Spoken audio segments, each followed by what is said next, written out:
जय श्री राधे कृष्ण। प्रिय मित्रों, वीडियो को शुरू करने से पहले आइए प्रार्थना करें। हे कृष्णा, जो भी भक्त आज इस अमृत वाणी को सुन रहा है, उनके जीवन में आपकी कृपा सदा बनी रहे और उनके सभी कष्ट दूर हो। मित्रों, इस अद्भुत वाणी को सुनने से पहले अपने विचार और भक्ति को व्यक्त करते हुए नीचे कमेंट में जय श्री राधे कृष्ण जरूर लिखें। आपकी यह भक्ति हमारी इस यात्रा को और भी अद्भुत बनाएगी। और हाँ, अगर आपका दिल सच में कृष्ण प्रेम से भरा है तो इस वीडियो को कम से कम 3 ऐसे अपने लोगों के साथ जरूर साझा करें जिन्हें आप अपने जीवन में सबसे ज्यादा मानते हैं, क्योंकि हो सकता है आपकी एक शेयर से किसी की जिंदगी में राधे कृष्ण का दिव्य प्रकाश उतर आए। साथ ही यदि आप हमारे चैनल गीता अनमोल वचन पर नए हैं तो अभी सब्सक्राइब करें और घंटी के बटन को दबाएं ताकि आप हमारी हर नई भक्ति यात्रा का हिस्सा बन सके।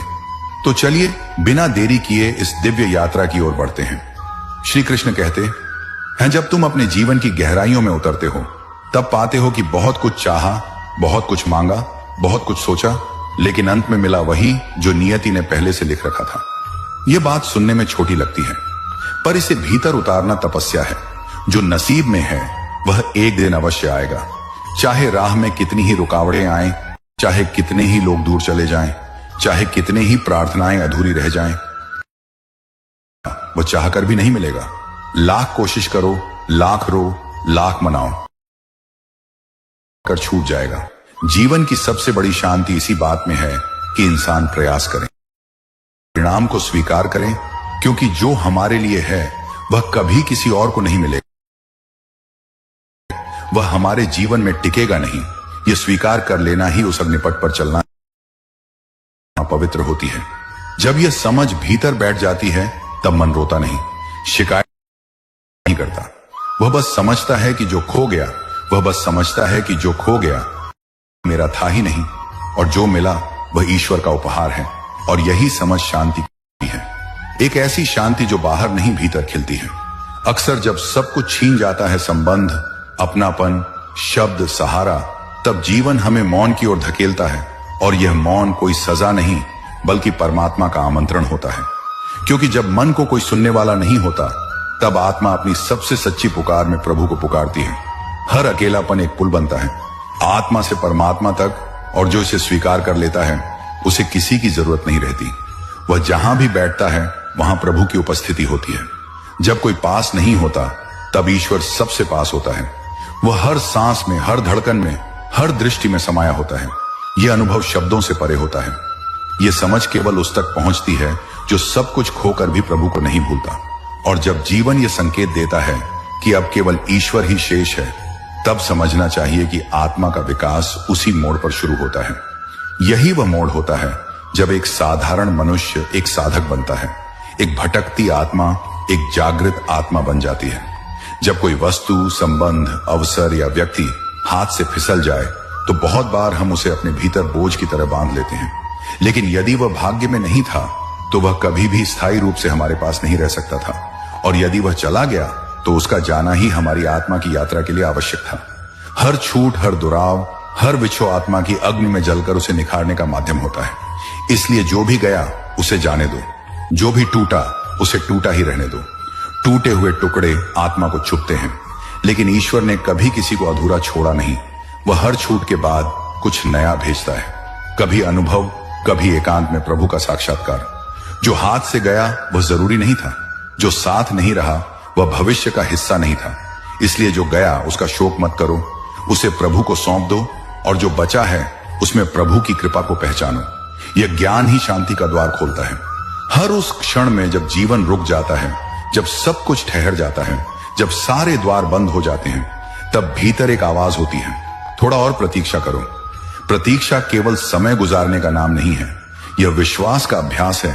प्रतीक्षा वह स्थिति है जब तुम कुछ भी ना होकर भी सब कुछ हो, क्योंकि तुम्हारा भरोसा यह होता है कि जो तेरे लिए लिखा गया है वह खो नहीं सकता। जो तेरी आत्मा की पुकार है वह ब्रह्मांड में गूंज रही है, और ब्रह्मांड जब उत्तर देगा तब वह उत्तर तेरे हृदय को भर देगा। हर इंतजार में ईश्वर की योजना चल रही होती है। तू देख नहीं सकता, लेकिन ऊपर कुछ रच रहा है।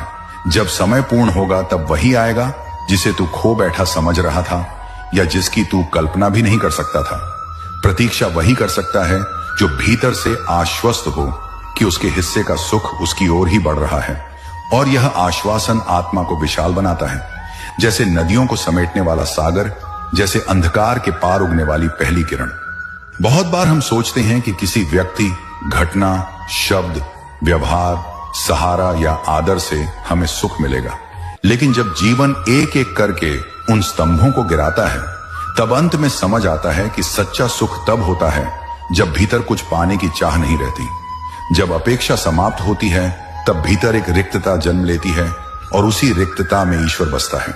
जितना हम अपेक्षा करते हैं उतना ही दुख पाते हैं, लेकिन जब हम देना सीख जाते हैं, बिना बदले की चाह के, बिना सम्मान की आशा के, बिना मूल्य की गिनती किए, तब भीतर शांति की जड़ें फैलती हैं।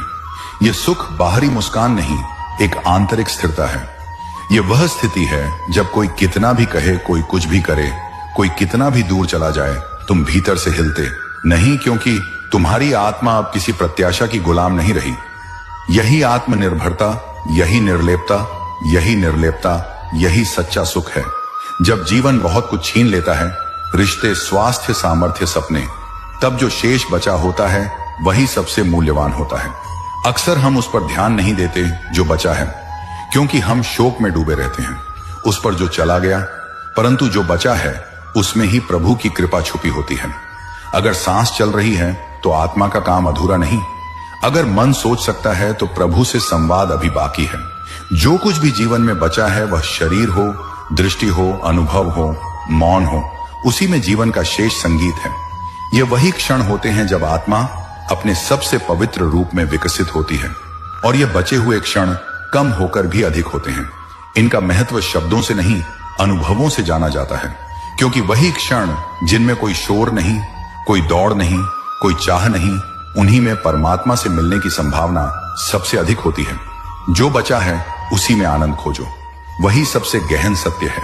बहुत बार ऐसा होता है कि हम प्रार्थना करते हैं आंखें बंद करके, पूरी श्रद्धा से, और फिर भी हमें वह नहीं मिलता जिसकी हमें चाह होती है।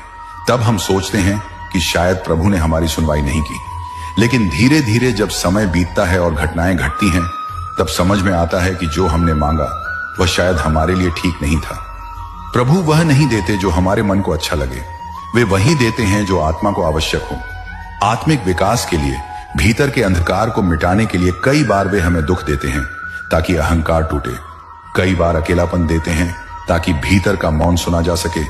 कई बार खो देते हैं ताकि हमें पकड़ की असलियत समझ में आए, और कई बार हमें उस मोड़ पर छोड़ देते हैं जहां कोई ना हो, ताकि हम अंत में ईश्वर से मिलने की ओर मुड़े। यही जीवन की गढ़ योजना है। मन भ्रमित होता है पर आत्मा अंततः मुक्त होती है। जब जीवन बार बार परीक्षा लेता है, जब उत्तर नहीं मिलते, जब रास्ते बंद हो जाते हैं, तब केवल एक ही सहारा होता है। धैर्य, धैर्य कोई प्रतीक्षा नहीं, वह विश्वास है कि हर अंधकार का अंत होता है।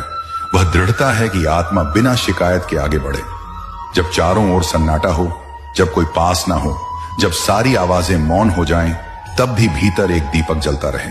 यही धैर्य है। यह वही अग्नि है जो आत्मा को तपाकर सोना बनाती है।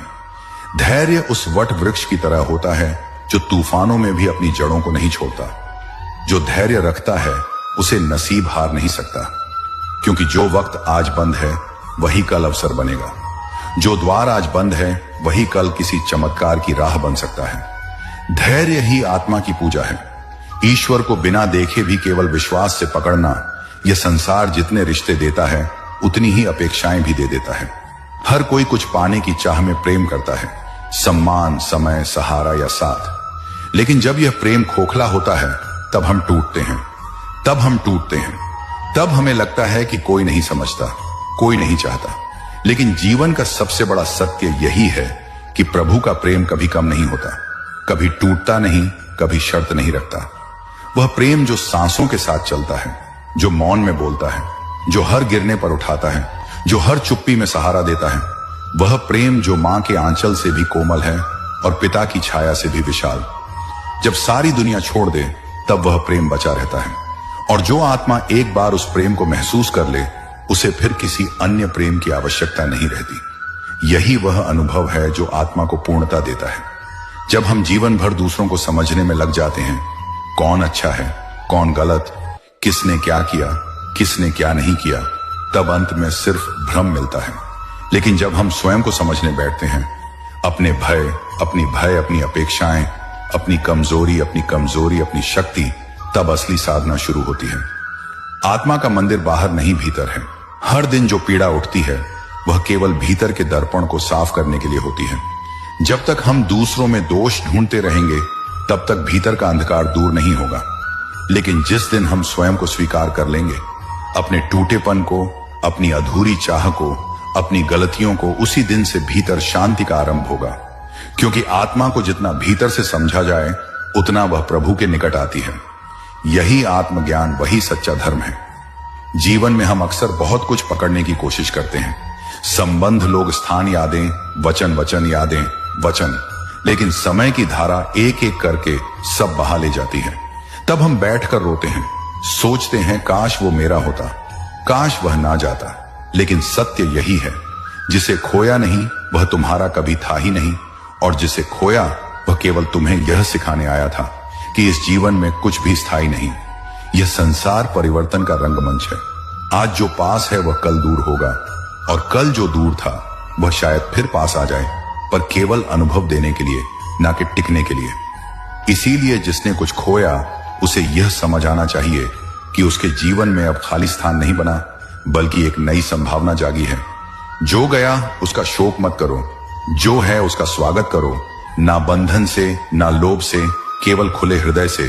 क्योंकि जो तुम्हारा है वह स्वयं तुम्हें ढूंढ लेगा, और जो नहीं है वह लाख चाहूं भी हाथ नहीं आएगा। यही जीवन का नियम है, यही आत्मा का संतुलन है। बहुत बार ऐसा होता है कि हम कितना भी बोले, कितना भी समझाएं, सामने वाला हमारी भावना नहीं समझता। शब्द खोखले लगने लगते हैं, व्याख्या व्यर्थ प्रतीत होती है, और तब मन आहत होता है, आत्मा थक जाती है। लेकिन उस समय मौन को अपनाना ही परम उत्तर होता है। मौन वह नहीं जो भय से जन्मता है, मौन वह होता है जो आत्मा की समझ से उपजता है। जब तुम्हें लगने लगे कि तुम्हारे भीतर जो भावनाएं हैं उन्हें दुनिया नहीं समझ सकती, तब प्रभु को पुकारो, क्योंकि वही मौन की भाषा को सुनते हैं। जब तुम मौन हो जाते हो तब ब्रह्मांड तुम्हारे अंतर्मन को सुनने लगता है। हर भावना जो तुमने शब्दों में व्यक्त नहीं की वह मौन में ईश्वर तक पहुंचती है। मौन में कोई बहस नहीं, कोई अपेक्षा नहीं, केवल समर्पण होता है, और यह समर्पण ही आत्मा की सबसे ऊंची अवस्था है। इसलिए जब कोई तुम्हें ना समझे तो दुखी मत होना। मौन से बड़ा कोई उत्तर नहीं होता, और मौन से बड़ा कोई संवाद नहीं होता। जीवन में कई बार हम इतने भ्रमित हो जाते हैं कि लगता है जैसे सब कुछ खो गया हो। कोई दिशा नहीं बचती, कोई आशा नहीं दिखती, और मन जैसे एक अंधकार के गर्त में डूब जाता है। लेकिन आत्मा की सबसे ऊंची यात्रा वहीं से शुरू होती है। जब सब कुछ खो जाए तभी स्वयं को पाने की शुरुआत होती है। यह खोना वास्तव में खोना नहीं होता, यह एक प्रकार की आत्मिक यात्रा होती है। यह एक प्रकार की आत्मिक यात्रा होती है। यह जीवन तुम्हें बार बार गिराता है ताकि तू भीतर झांके और देखे कि तू वास्तव में कौन है। और जब तू ये पहचान लेता है कि सब कुछ छीन जाए फिर भी तू बचा रहता है, तब तू मुक्त हो जाता है। ये खोने का एहसास ही वह द्वार है जो आत्मा को परमात्मा तक ले जाता है। जैसे बीज मिट्टी में गुम हो जाता है तभी अंकुर निकलता है, वैसे ही आत्मा को भी कभी कभी खो जाना पड़ता है ताकि वह भीतर से जागे और अपने असली स्वरूप को पहचाने। इस संसार में हर कोई संघर्ष करता है, कोई शब्दों से, कोई परिस्थितियों से, कोई अपनों से, कोई खुद से। लेकिन जो सबसे गहरी विजय है वह बाहर नहीं भीतर होती है। जिसने दर्द सह लिया, जिसने उपेक्षा को समझ में बदल लिया, जिसने अपमान को आत्मबल में ढाल लिया, वही सच्चा विजेता है। सहना कमजोरी नहीं बल्कि भीतर की वह शक्ति है जो हर तूफान को चुपचाप पार कर लेती है। सहने वाला टूटता नहीं, वह गहराई पाता है। जैसे नदी चट्टानों से टकराकर भी बहती रहती है, वैसे ही आत्मा जो सहना सीख जाती है वह समय की हर परीक्षा को पार कर जाती है। और सबसे सुंदर बात यह है कि जिसने जीवन में बहुत सहा है वह दूसरों को सबसे अधिक सुकून देता है। उसका मौन भी ढांढस बंधाता है, उसकी आंखें भी धुआं बन जाती हैं। इसलिए यदि जीवन तुम्हें सहने की परीक्षा दे रहा है तो जान लो ईश्वर तुम्हें मजबूत नहीं महान बना रहे हैं। कई बार हम अतीत में जीते हैं, बार बार उसी पुराने पृष्ठ को पलटते हैं, वही घटनाएं, वही शब्द, वही टूटन। लेकिन अतीत अब केवल एक स्मृति है, उसका अब कोई अस्तित्व नहीं। जो छूट गया उसे पकड़ना समय की नदी को उल्टा बहाने जैसा है। लेकिन जो तुम्हारे भीतर है, आत्मा, चेतना, अनुभव, प्रेम, विश्वास, वह शाश्वत है। वह कभी नहीं छूट सकता। वह प्रभु का अंश है जो ना समय में बंधा है ना परिस्थितियों में। इसलिए यदि तुम्हारा जीवन बहुत कुछ खो चुका है तो उसे अतीत में मत खोजो, अपने भीतर खोजो। वहां एक दिव्यता है जो हमेशा स्थिर है। वही स्थिरता तुम्हें शांति देगी। वही तुम्हारा सच्चा सहारा है। बाहर कुछ भी स्थायी नहीं, ना लोग, ना स्थान, ना संबंध, लेकिन भीतर जो सत्य है वह अमिट है। उसे जानो, उसे जियो, उसी में अपना संसार बसाओ। वही आत्मा की असली संपत्ति है। कभी कभी जीवन एक ऐसे मोड़ पर आ जाता है जहां सब दूर हो जाते हैं। रिश्तेदार, मित्र, अपने और पराए, जो कभी हर आवाज में तुम्हारा नाम लेते थे, वही अब मौन हो जाते हैं। मन सोचता है कि क्या मैं भूल गया, क्या अब मेरा कोई मूल्य नहीं। लेकिन यही वह क्षण होता है जब प्रभु तुम्हारे सबसे निकट होते हैं, क्योंकि जब सब बाहर से छूट जाता है तब भीतर कुछ खुलने लगता है और उस भीतर की खामोशी में एक नई अनुभूति जन्म लेती है। वह अनुभूति कि तुम अकेले नहीं हो, कभी थे ही नहीं। जो आत्मा तुम्हारे भीतर सांसों के साथ बह रही है वही तो प्रभु हैं। वे बाहर नहीं, भीतर मिलते हैं। जब संसार के सब द्वार बंद हो जाएं और यह अकेलापन कोई अभिशाप नहीं होता, यह प्रभु से मिलने का आमंत्रण होता है। यह वह समय होता है जब तुम अपने जीवन की सबसे पवित्र यात्रा शुरू करते हो, बाहर से भीतर की ओर। और उस यात्रा में ना शब्द चाहिए, ना संग चाहिए, बस मौन, श्रद्धा और समर्पण चाहिए। तब तुम महसूस करते हो कि प्रभु हर पल थे, हैं और रहेंगे। केवल हम ही संसार के शोर में उन्हें भूल गए थे। जीवन की चोटें बड़ी गहरी होती हैं। कोई शब्द नहीं भर सकता, कोई बाहरी दवा नहीं लगा सकता। जब अपनों से चोट मिलती है, जब भरोसे टूटते हैं, जब भरोसे टूटते हैं, जब प्यार पीड़ा बन जाए, तब केवल वक्त ही। लेकिन वक्त भी तभी असर करता है जब आत्मा उसे स्वीकार करे। आत्मा वह स्रोत है जो हर टूटन को धीरे धीरे समेट लेती है, हर तीज को मौन में छुपा लेती है। जब तुम रोते हो और कोई नहीं सुनता, तब आत्मा तुम्हारे आंसुओं को प्रभु के चरणों में ले जाती है। और जब तुम चुपचाप सहते हो, तब तुम्हारा हर मौन शब्द बनकर ब्रह्मांड में गूंजता है। यही आत्मा की शक्ति है, यही आत्मा की शक्ति है। पर तुम्हें संभाले रखती है। इसलिए जब जीवन तुम्हें तोड़ दे तो अपनी आत्मा से जुड़ो, वहीं सबसे गहरा सहारा मिलेगा। वक्त तुम्हारे जख्मों को भरेगा और आत्मा तुम्हें नया दृष्टिकोण देगी। एक ऐसा दृष्टिकोण जहां तुम अपने दुखों में भी प्रभु की कृपा देख सको। हम कई बार अधीर हो जाते हैं। तुरंत परिणाम चाहिए, तुरंत समाधान चाहिए। हमारी प्रार्थनाएं बार बार होती हैं लेकिन जवाब नहीं आता। हम सोचते हैं कि क्या प्रभु हमारी सुन नहीं रहे, लेकिन जो आत्मा गहराई से समझती है उसे मालूम होता है प्रभु कभी देर नहीं करते। वे बस समय पर काम करते हैं, वह समय जो हमारी समझ से परे होता है। उन्होंने हर घटना का एक निश्चित क्षण तय कर रखा है और उस क्षण से पहले कुछ भी नहीं घट सकता। जैसे बीज को एक निश्चित ऋतु चाहिए अंकुरित होने के लिए, वैसे ही जीवन की हर घटना का एक निर्धारित समय होता है। हम चाहे जितना प्रयास करें, यदि समय नहीं आया तो वह घटना नहीं घटेगी। लेकिन जब वह समय आता है तब चमत्कार घटते हैं, बिना शोर, बिना पूर्व संकेत, बस प्रभु की योजना के अनुसार। इसलिए यदि आज तुम्हें प्रतीक्षा करनी पड़ रही है तो जान लो, यह कोई निष्क्रियता नहीं, यह तैयारी है। प्रभु तुम्हारे लिए वही भेज रहे हैं जो तुम्हारे लिए सर्वोत्तम है। बस तुम धैर्य रखो और भरोसे में बने रहो। दुनिया में हर कोई किसी ना किसी दुख से जूझ रहा है, कुछ रिश्तों के कारण, कुछ बीते दिनों की वजह से, कुछ अपनी ही गलतियों के भार से। लेकिन दुख को पकड़े रहना आत्मा को विष से भर देना है, और जिस दिन तुम उसे छोड़ना सीख जाओगे उसी दिन भीतर शांति का प्रवाह शुरू होगा। लेकिन कैसे छोड़ा जाए, कैसे उस बोझ को नीचे रखा जाए जिसे सालों से ढोते आ रहे हो? उत्तर केवल एक है, उसे प्रभु को अर्पण कर दो। जैसे कोई बच्चा अपनी टूटी हुई चीज मां को देता है, यह कहकर कि मां इसे ठीक कर दो, वैसे ही अपने टूटे हुए दिल, दुखी आत्मा और पीड़ित स्मृतियों को प्रभु को सौंप दो। कह दो, हे प्रभु, मैं अब और नहीं उठा सकता, इसे आप संभाल लीजिए। और यकीन मानो वह प्रभु जो सृष्टि को चला रहे हैं तुम्हारे टूटे मन को भी ठीक कर सकते हैं। लेकिन वह तभी करेंगे जब तुम अपने दुख को उन्हें देने का साहस दिखाओगे। अर्पण का अर्थ है स्वीकार करना कि मैं अब स्वयं नहीं संभाल सकता, मुझे ईश्वर का हाथ चाहिए। यही समर्पण, वही मुक्ति है। बुढ़ापा कोई अभिशाप नहीं, यह आत्मा के जागरण की यात्रा है। जब शरीर की शक्तियां घटने लगती हैं, जब आंखें धुंधला देखने लगती हैं, जब स्मृतियां पीछे छूटने लगती हैं, तब आत्मा का सूर्य उगने लगता है। जीवन का प्रारंभ बाहरी दुनिया से होता है, लेकिन अंत भीतर की दुनिया में होता है।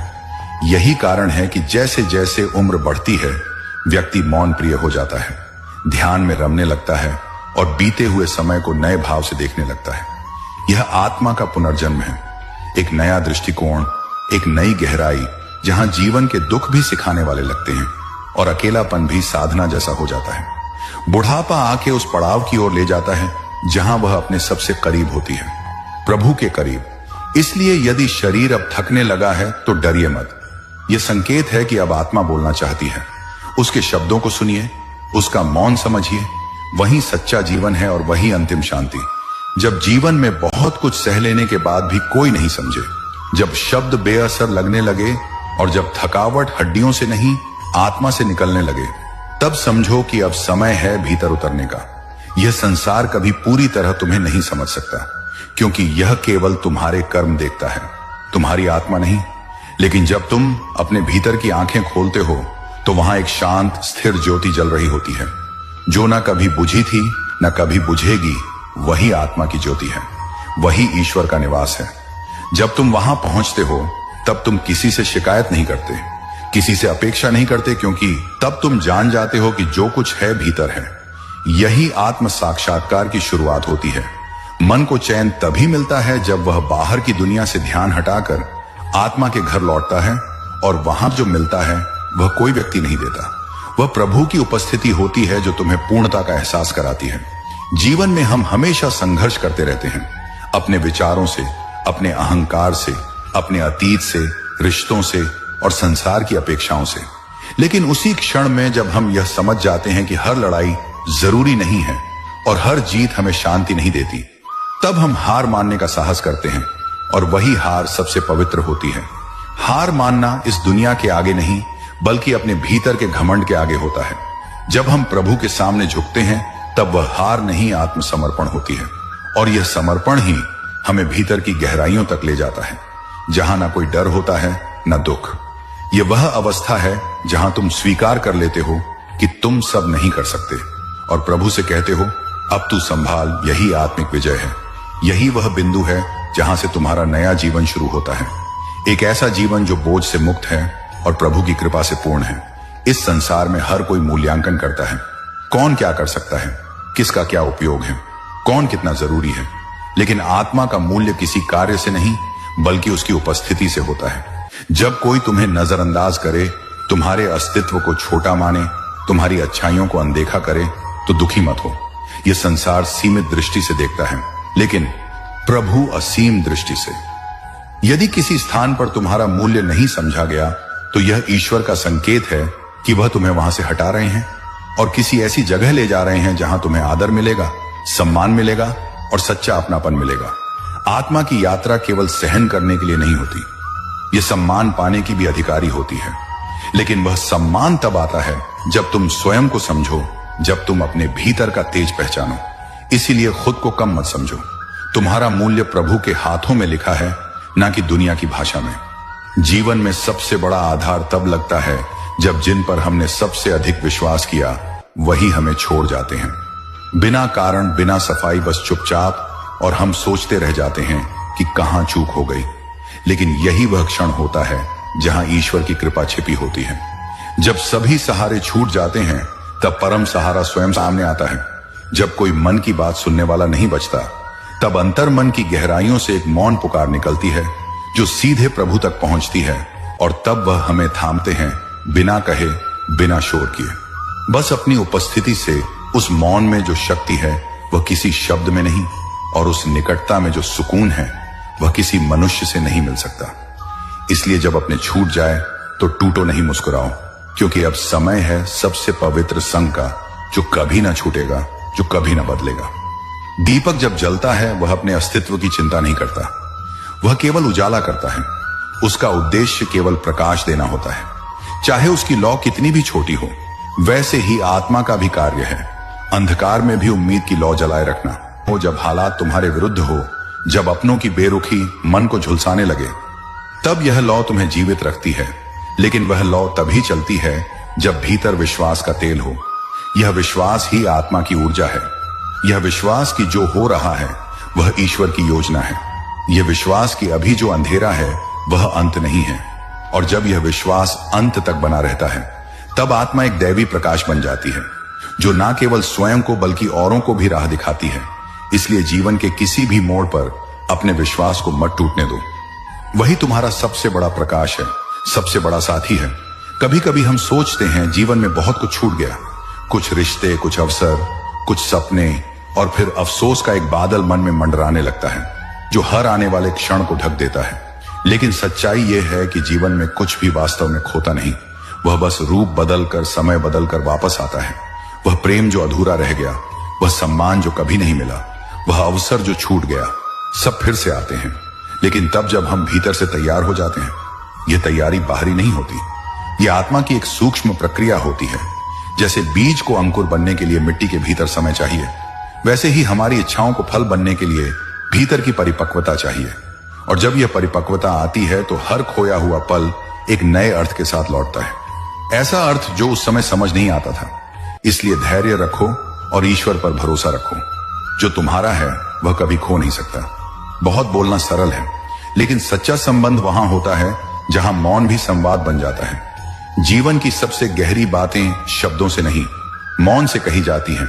और यह मौन तभी फलदायी होता है जब सामने वाला तुम्हारे मन की गहराई को बिना कहे समझ सके। ऐसे लोग बहुत दुर्लभ होते हैं, लेकिन यदि जीवन में एक भी ऐसा मिल जाए तो समझो प्रभु की विशेष कृपा है। क्योंकि आत्मा का बोझ केवल वही समझ सकता है जो स्वयं भी आत्मा के रास्ते पर हो। ऐसे रिश्तों में ना अपेक्षा होती है ना आरोप, बस एक मौन सहमति होती है कि हम एक दूसरे को आत्मा से जानते हैं। यदि आज तुम्हारे जीवन में कोई ऐसा नहीं तो दुखी मत हो। यह संकेत है कि अब समय है उस सच्चे साथी से मिलने का जो सब जानता है, सब समझता है। प्रभु स्वयं उनका मौन सबसे गहरा संवाद है। और जब तुम उन्हें महसूस करने लगो तब जीवन का हर शून्य भरने लगता है। जीवन की शुरुआत दौड़ से होती है। पढ़ाई, नौकरी, परिवार, रिश्ते, हर कोई कुछ पाने की जल्दी में होता है। लेकिन जैसे जैसे उम्र बढ़ती है दौड़ थमने लगती है, शरीर थकने लगता है, मन शांत होने लगता है और आत्मा जागने लगती है। यही वह पवित्र काल होता है जब तुम जीवन के बाहरी अर्थों से हटकर भीतर की यात्रा शुरू करते हो। यह धीमी चाल कोई कमजोरी नहीं, यह भीतर जाने की तैयारी है। अब संसार को जीतने का समय नहीं, अब स्वयं को समझने का समय है। जो रिश्ते टूटे, जो सपने अधूरे रहे, वे सब अब केवल स्मृतियां हैं। अब आवश्यकता है प्रभु की शरण की, उस स्थान की जहां ना उम्र का बंधन है ना शरीर की थकावट। वहां केवल शांति है, केवल प्रेम है, केवल स्वीकार्यता है। और यह सब तब मिलता है जब तुम स्वयं को छोड़कर प्रभु को थाम लेते हो। यही सच्चा जीवन है और यही आत्मा की पूर्णता है। जब कोई प्रिय व्यक्ति जीवन से चला जाता है, चाहे वह दूरी के कारण हो, मृत्यु के कारण हो, मृत्यु के कारण या भावनात्मक ठंडेपन के कारण, हिस्सा मानो सूना हो जाता है। लेकिन जो वास्तव में जोड़ा था वह कभी खोता नहीं। वह तुम्हारे भीतर बस जाता है, स्मृति बनकर, अनुभव बनकर, भाव बनकर। तुम उसकी अनुपस्थिति में भी उसकी उपस्थिति को महसूस करते हो। उसकी मुस्कान, उसकी बातें, उसके स्पर्श, सब तुम्हारे भीतर जीवित रहते हैं। और जब तुम भीतर की आंखों से देखते हो तब तुम जान जाते हो कि कोई भी वास्तव में नहीं जाता। वे बस उस रूप को छोड़ देते हैं जिसे तुम उन्हें पहचानते थे। आत्मा की यात्रा में हर जुड़ाव एक सबक होता है और हर बिछड़ाव एक नया अध्याय। इसलिए यदि किसी को खोया है तो शोक मत करो, मौन होकर उस आत्मा से बात करो जो अब तुम्हारे भीतर है। वह सुनती है, वह देखती है और प्रभु की उपस्थिति में वह तुम्हें हमेशा घेरे रहती है। जब जीवन के शब्द खत्म हो जाते हैं, जब हर तर्क असफल हो जाता है और जब आंखें रो रो कर सूख जाती हैं, तब भीतर एक अजीब सा मौन फैलता है। और यही मौन वह द्वार है जिससे प्रभु भीतर प्रवेश करते हैं। जब कोई भी सुनने वाला नहीं होता तब ईश्वर स्वयं तुम्हारे भीतर बैठकर तुम्हारी हर बात सुनते हैं, बिना बीच में टोके, बिना कुछ मांगे, बिना कोई शर्त रखे। उनका संवाद शब्दों में नहीं, अनुभूति में होता है। तुम रो तो वे चुपचाप सहलाते हैं, तुम चुप रहो तो वे भीतर गूंजते हैं। जब तुम थक जाते हो तब वे अपनी ऊर्जा से तुम्हें संभालते हैं। यह मौन की भाषा है जहां सबसे बड़ा प्रेम बोला जाता है। इसलिए जीवन में जब तुम सबसे अलग थलग पड़ जाओ तो तो घबराओ नहीं। समझो प्रभु से बात करने का समय आ गया है, और यह बातचीत कभी अधूरी नहीं रहती। यह आत्मा को वह सुकून देती है जो कोई और नहीं दे सकता। कभी कभी जीवन बार बार तुम्हें तोड़ता है, अपनों से दूर करता है, सपनों को चूर करता है और तुम्हें अकेला छोड़ देता है। और तुम सोचते हो क्यों मेरे साथ ही ऐसा हो रहा है। लेकिन सच तो यह है कि जब तक तुम भीतर से खाली नहीं होते तब तक प्रभु तुम्हें भर नहीं सकते। तुम्हारा मन, तुम्हारा अहंकार, तुम्हारी अपेक्षाएं, ये सब यदि भरे हों तो उसमें ईश्वर कहां समाएंगे। इसलिए वे तुम्हें धीरे धीरे खाली करते हैं। तुम्हारे संबंधों से, तुम्हारी संपत्ति से, तुम्हारे मोह से यह प्रक्रिया तकलीफ देह होती है, लेकिन यही आत्मा का शुद्धिकरण है। और जब तुम पूर्ण रूप से खाली हो जाते हो तब प्रभु स्वयं तुम्हारे भीतर उतरते हैं, प्रेम बनकर, शांति बनकर, दिव्यता बनकर। तब तुम पहले जैसे नहीं रहते। तुम किसी के अधीन नहीं, किसी दुख के पराधीन नहीं, तुम स्वयं ईश्वर के प्रतिनिधि बन जाते हो। इसलिए जो कुछ जीवन से छूट रहा है वह खोना नहीं, वह ईश्वर का स्थान बनाना है। अक्सर हम अपने आंसू किसी को नहीं दिखा पाते, या तो इसलिए कि लोग समझते नहीं, या फिर इसलिए कि हमने खुद को इतना मजबूत दिखाया है कि अब रोना एक कमजोरी लगने लगा है। लेकिन सत्य यह है कि आत्मा को कभी कभी रोना चाहिए। वह आंसू जो भीतर जमी वेदनाओं को बहा ले जाए, और जब कोई नहीं देखता तब वही प्रभु सबसे पास खड़े होते हैं। वे तुम्हारे आंसुओं को अपनी हथेली में समेट लेते हैं, उन्हें व्यर्थ नहीं जाने देते। हर आह, हर सिसकी, हर मौन करा प्रभु की उपस्थिति को बुलाती है, और तब वे बिना बोले तुम्हें वह सहारा देते हैं जो कोई मनुष्य कभी नहीं दे सकता। इसलिए रो जब मन करे, लेकिन रोते हुए यह जानो कि तुम अकेले नहीं हो। तुम्हारा प्रभु तुम्हारे साथ रोता है, तुम्हारे साथ चलता है, और अंत में तुम्हारे आंसुओं को अमृत बना देता है। ऐसा अमृत जो तुम्हारी आत्मा को नई शक्ति देता है। जब हम छोटे होते हैं तो ईश्वर का नाम अक्सर संस्कारों के कारण लेते हैं, लेकिन जीवन की संध्या में जब शरीर थकने लगता है और संसार धीरे धीरे पीछे छूटने लगता है, तब ईश्वर की उपस्थिति आत्मा में गहराई से महसूस होती है। ये वह अवस्था होती है जब हम सत्य को साफ साफ देख पाते हैं।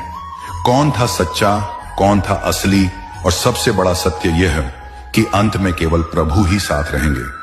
यही वह समय होता है जब ध्यान सहज होता है, प्रार्थना गहरी होती है, और मौन में परमात्मा की आवाज सुनाई देती है। इसलिए वृद्धावस्था को बोझ न समझो, यह जीवन का सबसे पवित्र काल है। अब न तुम्हें किसी से कुछ साबित करना है, न दौड़ में भागना है, अब केवल प्रभु की ओर लौटना है, और यही लौटना तुम्हें आत्मा की पूर्णता देता है। जब सांसें धीरे धीरे चल रही हो तब हर सांस में नाम जपो, और देखो कैसे प्रभु तुम्हारी हथेली पकड़ लेते हैं।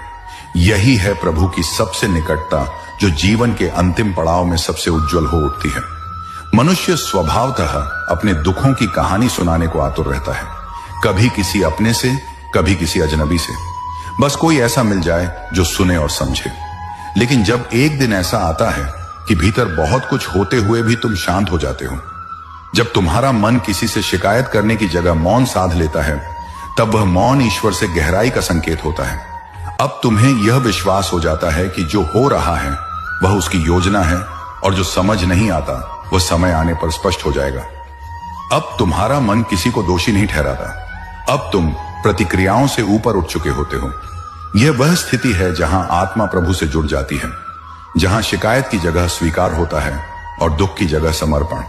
यह वह अवस्था है जहां भीतर का तूफान शांत झील बन जाता है, और जीवन की हर लहर अब प्रभु के चरणों में समर्पित हो जाती है। कुछ रिश्ते इतने गहरे होते हैं कि जब वे टूटते हैं तो केवल बाहर ही नहीं, भीतर भी बहुत कुछ बिखर जाता है। आत्मा की नींव तक हिल जाती है और व्यक्ति खुद को पहचान नहीं पाता। लेकिन ऐसी ही टूटने तुम्हें ईश्वर की ओर धकेलती है। जब तुम्हें कोई नहीं बचा पाता तब वह बचाने आता है जिसे तुमने वर्षों तक भुला दिया था। वह तुम्हारे टूटे हुए हिस्सों को जोड़ता नहीं बल्कि उन्हें नया आकार देता है, ऐसा आकार जिसमें अब वह स्वयं समा सके। अब वह खाली जगह जो किसी ने छोड़ दी थी प्रभु की उपस्थिति से भर जाती है, और तब तुम जान जाते हो कि जो रिश्ता तुम्हें तोड़ गया वह वास्तव में तुम्हें ईश्वर से जोड़ने का माध्यम बना। इसलिए उन पीड़ाओं से घबराओ मत जो आत्मा तक चोट करती हैं। वे तुम्हें उसी की गोद में ले जाती हैं जिसकी तलाश तुम्हें जन्मों से थी। हम सब जीवन में कुछ पाने की जल्दी में रहते हैं, मान, प्रतिष्ठा, प्रेम, सफलता, पहचान, यह जल्दी हमारी सांसों की गति भी बढ़ा देती है और मन की स्थिरता भी छीन लेती है। लेकिन एक समय आता है जब यह भाग दौड़ अपने आप थमने लगती है। अब ना कुछ चाहिए, ना कुछ खोने का डर है। अब बस एक गहराई है, एक मौन है जहां हर क्षण पर्याप्त है। यही आत्मा की पहचान है। अब तुम जान जाते हो कि जो तुम्हारे लिए है वह तुम तक स्वयं आएगा, न जल्दी न देर। अब तुम प्रभु की घड़ी में जीने लगते हो, जहां हर पल नियोजित है, हर अनुभव पूर्व निर्धारित है। यह जीवन की सबसे शांत अवस्था है, जहां बाहर का कोलाहल भीतर की शांति को नहीं छू सकता। और इस अवस्था में तुम केवल जीवित नहीं, जागृत हो जाते हो। आत्मा के स्तर पर कई बार जीवन ऐसा मोड़ लेता है जहां लगता है कि अब कुछ नहीं बचा। संबंध टूट जाते हैं, स्वास्थ्य गिरता है, सहारे छूट जाते हैं और लगता है कि अब जीवन में कुछ शेष नहीं। लेकिन यही वह स्थान होता है जहां प्रभु प्रवेश करते हैं। जब तुम स्वयं को समाप्त मान लेते हो, तब वह तुम्हें नए रूप में गढ़ने लगते हैं। तुम अपनी ही राख से एक नई चेतना में उठते हो, जैसे फिनिक्स पक्षी। अब तुम वही नहीं रहते जो पहले थे। अब तुम अनुभव से परिपक्व हो, पीड़ा से पवित्र हो और समर्पण से सज हो। यही प्रभु की लीला है। वह तुम्हें तोड़ते हैं केवल इसलिए कि तुम्हें अपने योग्य बना सके। इसलिए जब जीवन पूरी तरह अंधकार से भर जाए तो रोशनी की प्रतीक्षा मत करो, खुद दीप बनो और जानो कि अब प्रभु की कहानी शुरू हो रही है। बहुत लोग कहते हैं मत रो, मजबूत बनो। लेकिन आत्मा की सबसे बड़ी ताकत उसकी संवेदना है। जो रो सकता है वह महसूस कर सकता है, और जो महसूस कर सकता है वही प्रभु से जुड़ सकता है। प्रभु तुम्हारे आंसुओं को संख्याओं में नहीं गिनते। वे हर आंसू को एक संदेश बनाकर तुम्हारे भीतर भेजते हैं। एक आंसू जो किसी अपने की बेरुखी से निकला हो, वह तुम्हें भीतर की शक्ति दिखा सकता है। एक आंसू जो किसी सपने के टूटने से बहा हो, वह तुम्हें नए मार्ग पर ले जा सकता है। और एक आंसू जो मौन प्रार्थना में निकला हो, वह तुम्हारे और प्रभु के बीच से हर दूरी मिटा सकता है। इसलिए रो, लेकिन जानकर रो कि यह आंसू व्यर्थ नहीं जा रहे। वे तुम्हें प्रभु की ओर निकट ला रहे हैं।